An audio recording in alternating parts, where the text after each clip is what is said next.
Chapter 1: Death in the Rain. Rain hammered the city like falling needles.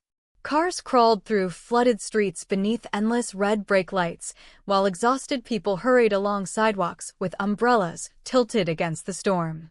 Neon signs reflected across wet asphalt, turning the entire street into a river of distorted colors. Inside a small convenience store near the crossing, 22-year-old Aarya Varma rubbed tired eyes as she checked her phone. 11:47 p.m. 3 missed calls from her mother. 1 unpaid electricity reminder. And a university message about assignments she still had not finished. Perfect, she muttered. The cashier handed her instant noodles and coffee. Aarya thanked him quietly before stepping back into the storm. Cold rain immediately soaked her sleeves. She hated nights like this. Not because of the weather. Because this was when her thoughts became loud. Everyone around her seemed to be moving somewhere important. Building careers. Falling in love. Becoming successful. Meanwhile, she felt trapped between responsibilities, expectations, and exhaustion. She laughed bitterly under her breath. What exactly am I even doing with my life? Thunder growled across the sky. Aarya adjusted her bag and waited near the pedestrian crossing. Across the street, a mother struggled to hold on to a little boy wearing a yellow raincoat. The child suddenly slipped free from her grasp. Aman, stop. The little boy ran laughing toward the road. Directly into traffic. Everything happened too fast. Aarya saw headlights. A speeding truck losing control on the wet road. People screaming. The mother frozen in horror. And the child standing in the middle of the street. For one strange second, the world slowed. Most people later would have called her action heroic. Aarya herself would call it stupid instinct. Before she could think, her body moved. She dropped her bag and sprinted into the road. Hey! The boy turned too late. Aarya grabbed him and shoved him forward with all her strength. The child rolled across the pavement safely. Then came the impact. Pain exploded through her body. The sound was unbearable, metal crushing bone, screams, tires skidding across water. Her vision spun violently before darkness swallowed everything. Cold. That was the first thing she felt. Not pain. Not fear. Just cold. Aarya tried to breathe, but something heavy pressed against her chest. Voices echoed around her, distant and distorted like whispers underwater. Still alive. The ritual succeeded. Bring Lady Ariadne immediately. Lady, what? Aarya forced her eyes open. Golden candlelight blurred above her vision. Stone ceiling.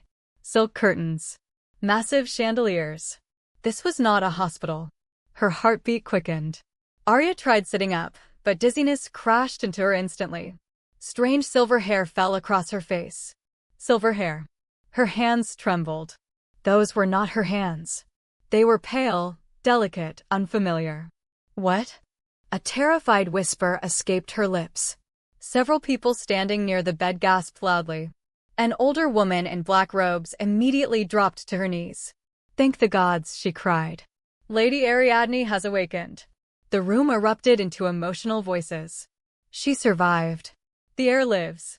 Inform the nobles immediately. Aarya stared at them in complete confusion. Heavy dresses. Ancient furniture.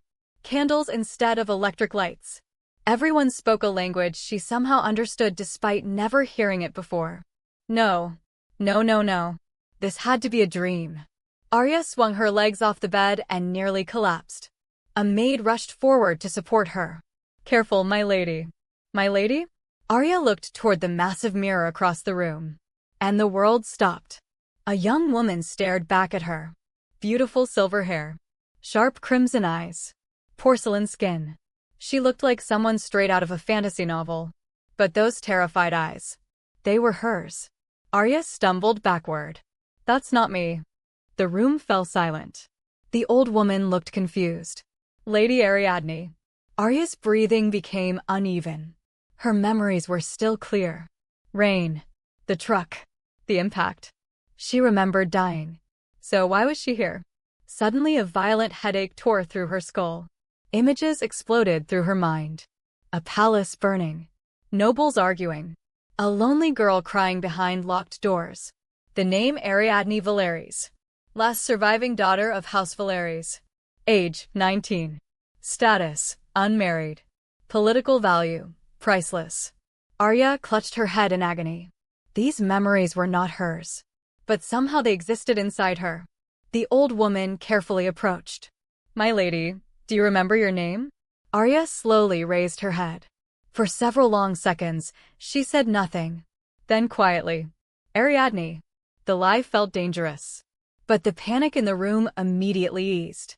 The old woman sighed in relief. The gods protected you. No, they didn't.